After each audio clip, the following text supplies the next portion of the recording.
your breakfast, but just to let you know, we'll be starting proceedings in about 5 minutes. So if you'd like to get some more refreshments, some more food or coffee, please do that now, and we'll be underway very soon. Thanks very much.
Well, good morning, everybody. If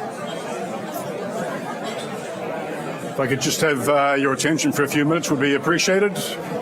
I think we might need the volume up a little bit. Perhaps some people finding it a little bit hard to hear. Can't hear?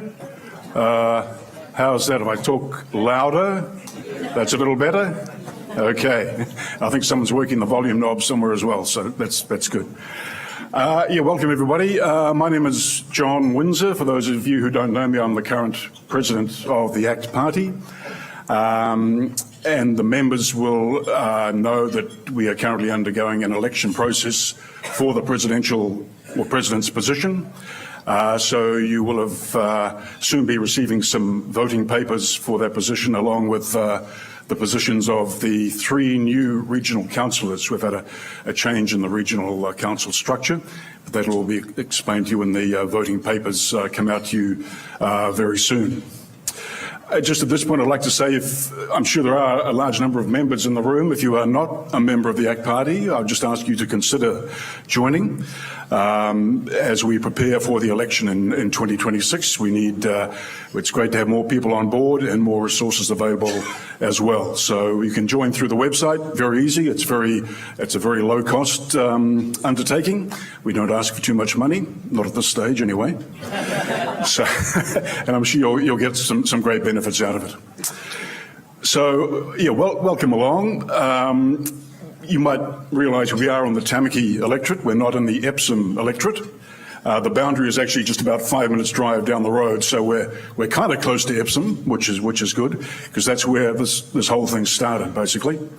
I'll take you back to 2014, the general election, when David Seymour put his name forward to be the candidate for Epsom and was chosen and contested that election and retained the seat of Epsom for the ACT Party, and went on to do so in 2017, where he was back in there by himself into Parliament, 2020, where we had a great result and got 10 MPs, and then 2023, where we increased the number of MPs to 11 MPs.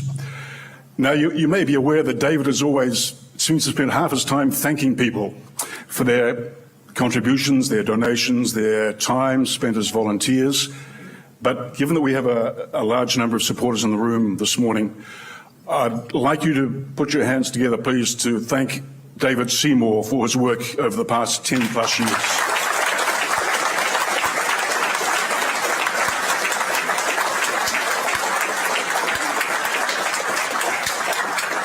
Because it really has been his tenacity, his perseverance, his determination, and basically his talent that has gotten the party to where we are today. And where we are today is that, as from yesterday, David is the Deputy Prime Minister of New Zealand.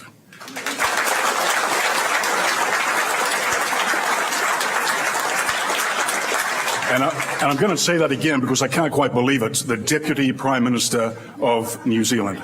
Now, some people, especially in the media, seem to be a little bit exercised about this. And of course, David has in fact been the acting Prime Minister of New Zealand over the past 18 months on 2 or 3 occasions when the other 2 people have been out of the country. And you may have seen in the media at that time, some of them were a little bit exercised as that maybe things are going to go awry, given that David's in charge for a few days. But he's always taken the view that, hey, look, no, guys, it's going to be okay. You know, that the world is not going to end. It really is nothing to worry about. And indeed, there has been nothing to worry about. So when Parliament resumes or starts to sit again on Tuesday, there will be a change in the seating arrangements. Some of you may have actually, when you've been in Wellington, sat in to view Parliament, especially during question time, which can be quite entertaining, actually, free entertainment. Or you may have seen it on TV. And you may have noticed that New Zealand First, because Winston Peters has been the Deputy Prime Minister, New Zealand First sits on the left-hand side of the National MPs, and the ACT MPs sit on the right side of National. And of course that is going to change as from Tuesday, is that ACT MPs will sit on the left side of National and David will sit to the left of the Prime Minister. And that's not quite right. if you know what I mean. But unfortunately, it's probably out of David's hands as to where it actually sit. But the one, I guess, two good things out of that is that our MPs will be further away from the Greens and further away from Te Pāti Maori. So that can't be too bad. So, like I said before, we're in the Tamaki electorate, and it is my job to introduce the MP for the Tamaki electorate, the very talented Brooke Van Velden. And I was lucky enough to be part of her campaign team as it was back in 2023 when we secured the seat. I remember Brooke rang me in February of 2023 and said, it's been decided by the ACT board that we should perhaps consider contesting Tamaki. And I thought, well, that's a little bit ambitious. But anyway, we had a meeting because Brooke said, well, you've done a bit of work in Epsom. And I said, well, yeah, I've done bits and pieces. So we had a meeting and came up with a little bit of a formula, got some other people on board, some of whom were in the room this morning, and it's good to see you. And we ran, I think, was a great campaign. And in the end, it was a successful campaign because Brooke got a huge majority, took a seat that had been held by National since who knows when. You'll all remember back to the days of Sir Robert Muldoon. And so Brooke secured that seat, the second seat for the ACT Party, which was a great achievement. I just want to acknowledge Brooke and her hard work for that campaign.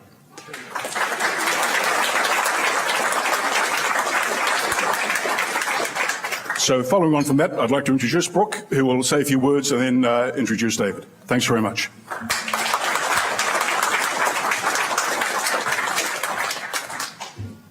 Well, good morning, everybody, and welcome to Tamaki.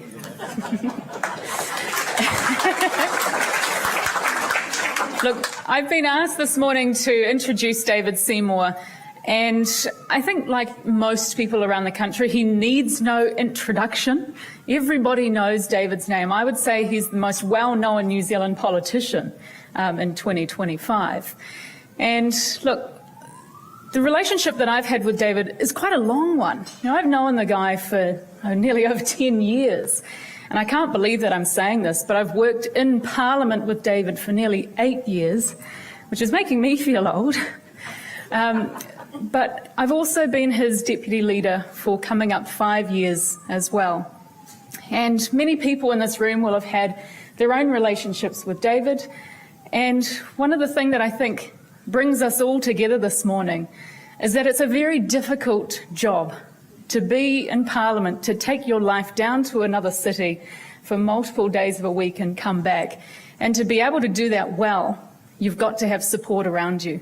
And I know the people in this room are here today because, like me, they want to support David. And they want to support his vision for the country and the vision of the ACT Party and to see this grow. Because I believe that ACT can even grow from here and do even better. But as you know, David is the new Deputy Prime Minister. We're going to need even more support because, like John was alluding to, sometimes the media don't play fair. We need to get our own voice out there. We need to speak to the people in our own lives and pass that message on for ourselves about ACT's vision and how we can make a difference in our own lives. But today we're here to discuss a man who's made a difference in many, many New Zealanders' lives. But he's made a huge difference in his own life, going from holding the ACT Party with one MP to being a strong leader for a party with multiple MPs, and now becoming the Deputy Prime Minister of New Zealand. And so I've known him for a long time. He's a witty man, he's a funny man, he's a smart man, but he's a hard-working, honest New Zealander. And so, without further ado, I would like to introduce New Zealand's newest Deputy Prime Minister.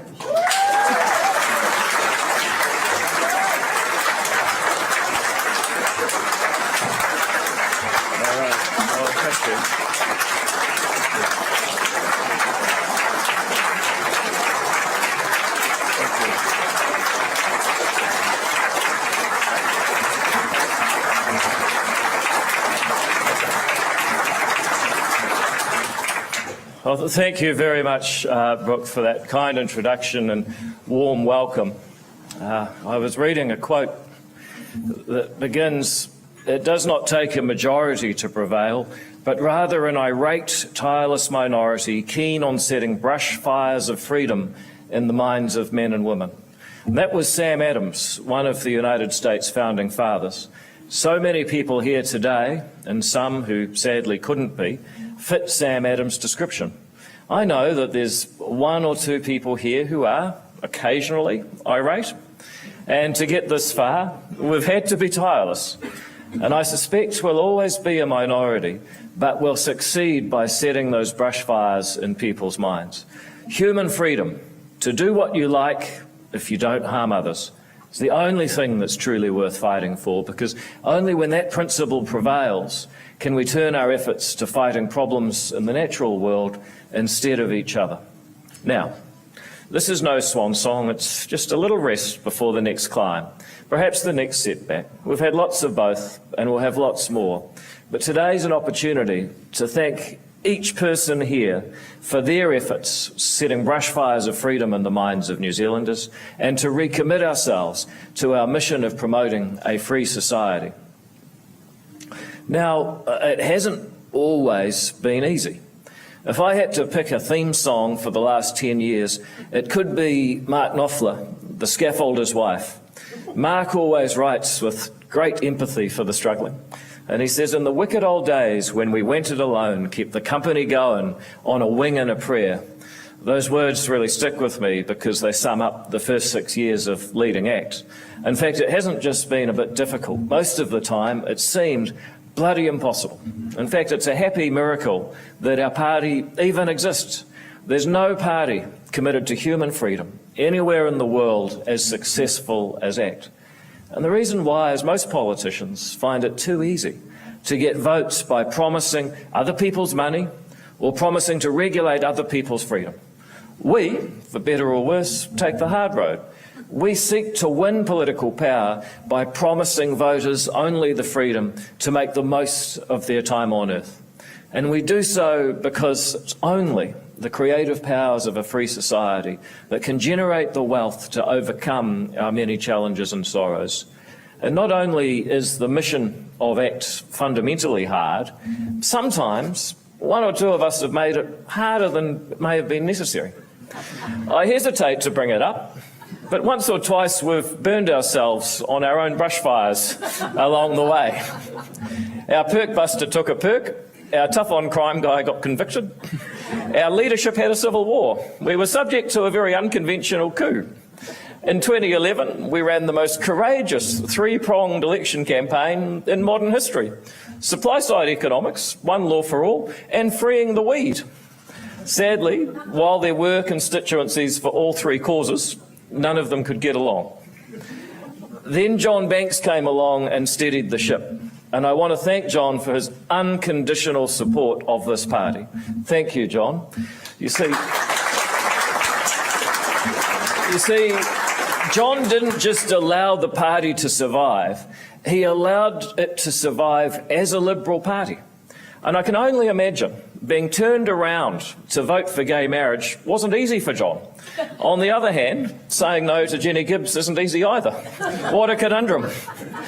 But John's sacrifices allowed Jamie White and I to run a ticket in 2014. Little did we realise things could still get much, much worse. It turned out that my dear friend with a CV from Cambridge and from heaven was brilliant at everything except for one thing, and sadly that was politics. I say all of this, partly because you've got to have some gallows humour in this business, but also because it forms the backdrop to one hell of a climb. And you have to see where we started to see how far we've come.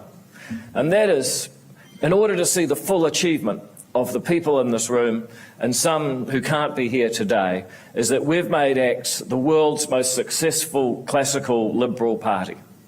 And for 5 years, nothing we did made a jot of difference.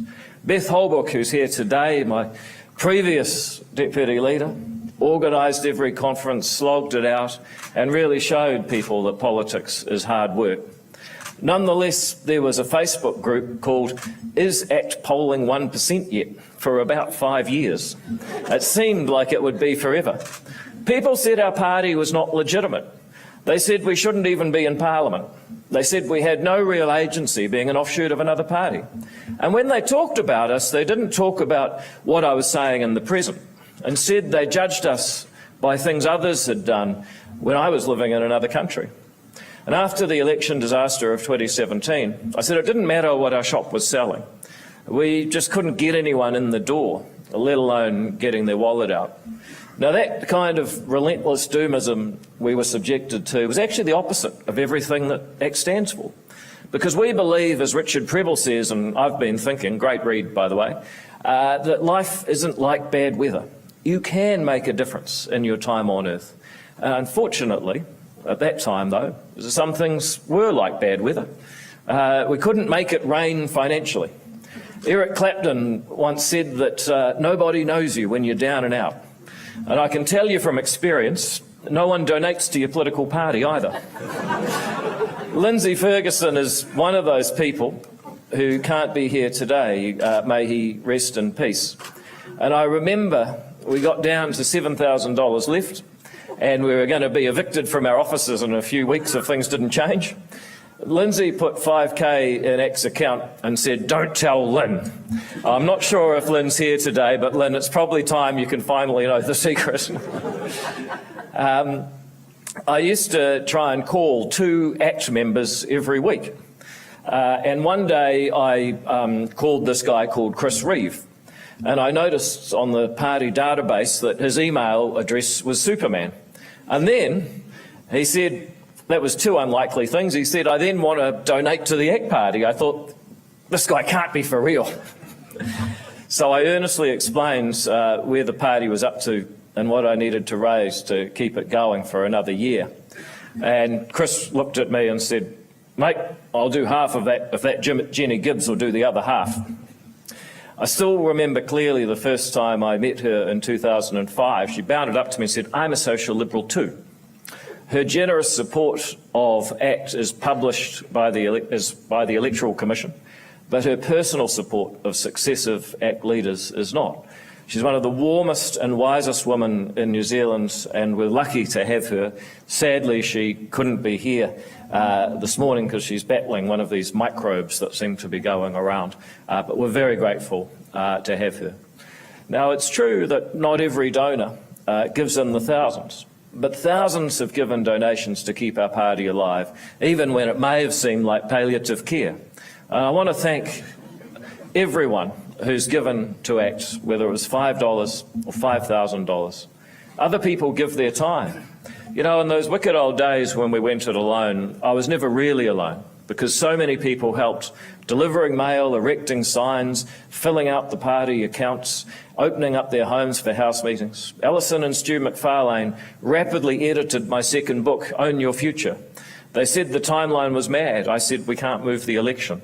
I think that book helped keep the party together in some dark days. Thank you to every single person who endured reading it.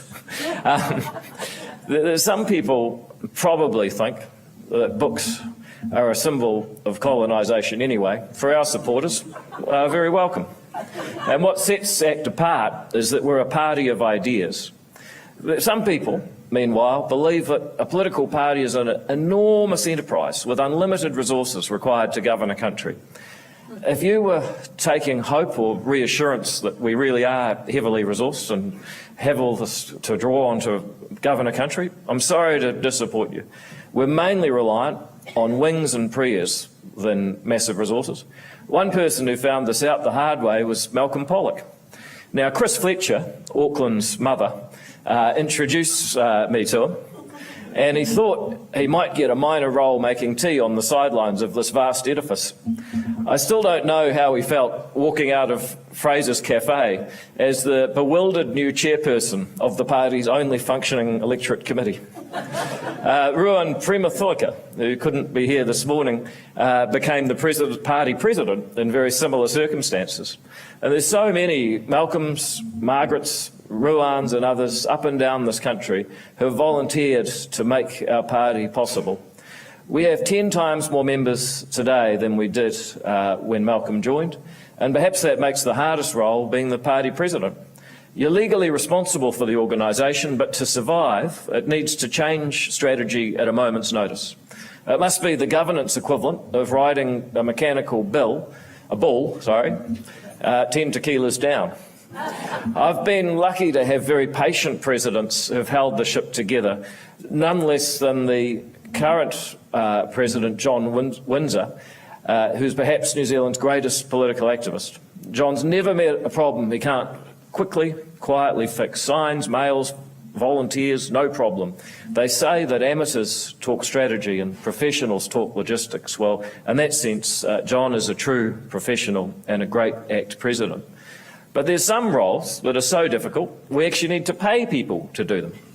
That would be our parliamentary staff. And if I've done anything right in politics, it's been attracting and retaining great people.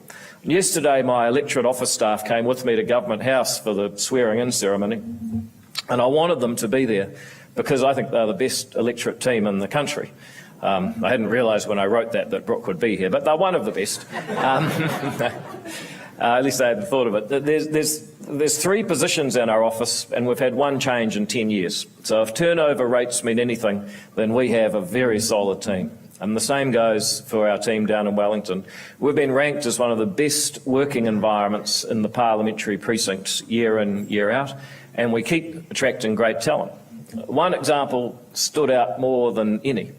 When Brooke came to work in Wellington, the end-of-life choice bill was still possible, but far from inevitable. In fact, I'd say it probably looked less likely than likely. It got stuck in select committee for 16 months, and the antis refused to be constructive. They just stonewalled it. We couldn't make the changes we needed to get political buy-in. We couldn't do good lawmaking either. We'd have to make these changes in the Committee of the Whole House stage, where each MP can individually vote on every word of the legislation. One wrong vote, and there were hundreds of them, could have completely screwed up the whole bill and made it a nonsense in a heartbeat. And that's when we came up with the idea of the sponsors report. If 8 MPs on a select committee, supported by the might of the Ministry of Health, couldn't come up with a coherent set of reforms to a bill, then one 26-year-old woman with a sharp mind would. And that sponsors report remains one of the most effective policy documents ever produced in New Zealand. It was written by Brooke, but like Helen Clark, I just signed it. In the end, we got MPs to vote for every change we needed and oppose every change that would have stuffed it up. Besides Brooke, of course she's now our Deputy Leader, there have been 13 other new ACT MPs in the last decade. And they've been extraordinary. Nicole, Chris, Simon, James, Karen, Mark, Tony, Damien, Todd, Andrew, Paramjit, Laura and Cameron have been exceptional as a team of players. However, they've also formed a great playing team. And we know that a playing team always beats a team of players. Today, our MPs in government are delivering that real change that you asked for and we campaigned on. Our parliamentarians are taking on the scourge of deepfake porn. I bet you Roger Douglas never thought that would become a cause when he fell out of the party. We're standing up for academic freedom. We're keeping a watchful eye on the bureaucracy for farmers and tradies alike. In government, our ministers are reforming. Brooke's taking on our calcified health and safety laws and the hoary old Holidays Act. Nicole is finally delivering a rational approach to firearms law, even as she changes the courts to speed up the clogging. Karen is turning the department that failed her so deeply and personally into an effective protector of those who come after her, while Andrew stands up for the property. Thank you.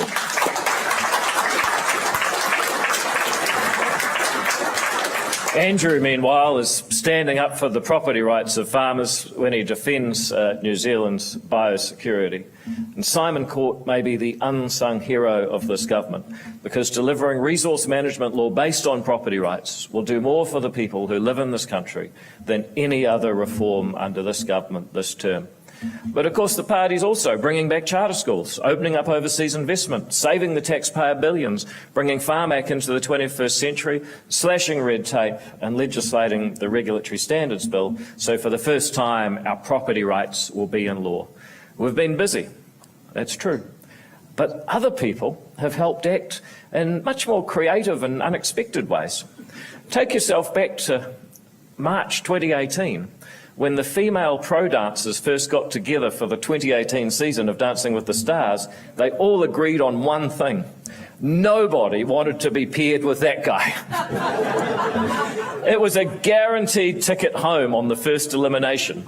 Even my own family came to opening night. They thought it would be their only chance and I might need consolation after the show. And if I'd had any other partner except Amelia McGregor, they would have been right. But we ended up campaigning on, as much as dancing, politics. We took on the bullies and fought for the downtrodden, the overlooked and the physically uncoordinated, all up and down New Zealand. The kindest thing the judge has ever said is that I proved absolutely anyone could dance. I think that's what our tireless minority has proven over the years. With the quiet determination, we can change our future and the future course of this country. Anyone can dance. And that's why we stand for the farmers, the landlords, the licensed firearm owners, the free speech advocates, the small business owners, the ethnic and religious minorities of this country. Because everyone has the right to live free in the country because anyone can dance. And why New Zealand needs more of a movement like ours? Well, let's get into the future, because this must have all sounded a bit nostalgic. If our opponents have read this far, which is unlikely because you had me at read, they're probably hoping the speech is building up to a grand retirement. I've talked about how we got to today only because it's worth pausing and looking back from time to time. It's essential to acknowledge and thank the many people who got us this far. We should, as our stalwart member Vince Ashworth says, foster a culture of appreciation. That said, I'm not going anywhere but ahead. So sorry, Labor. ACT remains your worst nightmare and New Zealand's best hope. You know, nearly every single press release from Labor, every fundraising email, every talking point is about how dangerous David Seymour is. I get so much free accommodation living in Willie Jackson's head. I might, I'll have to check with our whip, Todd Stevenson. I think I'm going to have to declare it in the Parliamentary Register of Interest. So, to Labor, yes, I am dangerous, but only to you and your batty outriders. What's more, your strategy of directing attention to ACT will backfire. Because to paraphrase Brer Rabbit, we're born and bred under political pressure. And when you put the spotlight on ACT, you show the people of this country a party with the attitude the country needs. We can be down and out through the wicked old days and rise again. We've been able to do it because we have something you can never take from us, our philosophy. Our core beliefs are the beliefs that founded this country. Wave after wave of migrants have taken huge risks to give their children a better life on these remote islands. We are a nation of pioneers, united in the belief that things can get better no matter how hard they seem. There is always hope. We don't discriminate against each other based on things we can't change about ourselves. We only discriminate based on the choices people do make. Human freedom and personal responsibility under the law. We know that the world is unpredictable, and the only path to success is letting 1,000 flowers bloom, looking for success that we can push up instead of pulling down. Our opponents are a Labor Party, best described as lost, a Green Party that barely talks about the environment. Once upon a time, they wanted to sacrifice the economy for the environment. These days, the Green Party wants to sacrifice the economy for no reason at all. And then there's the extraordinary spectre of a race-based political party that increasingly threatens violence to its opponents, tolerated by the media. What unites them is a poverty of spirit. Their idea that other people's success is not an example of what's possible, but somehow the source of their supporters' problems. And they traffic in the idolisation of envy. And even if they manage to sell it, it still won't work. ACT, on the other hand, and our celebration today shows that anyone can dance. Yes, our country faces problems, but we know in ACT how to overcome them. Starting with the simple belief, when it seemed easiest to give up, you may find that actually you were just turning the corner.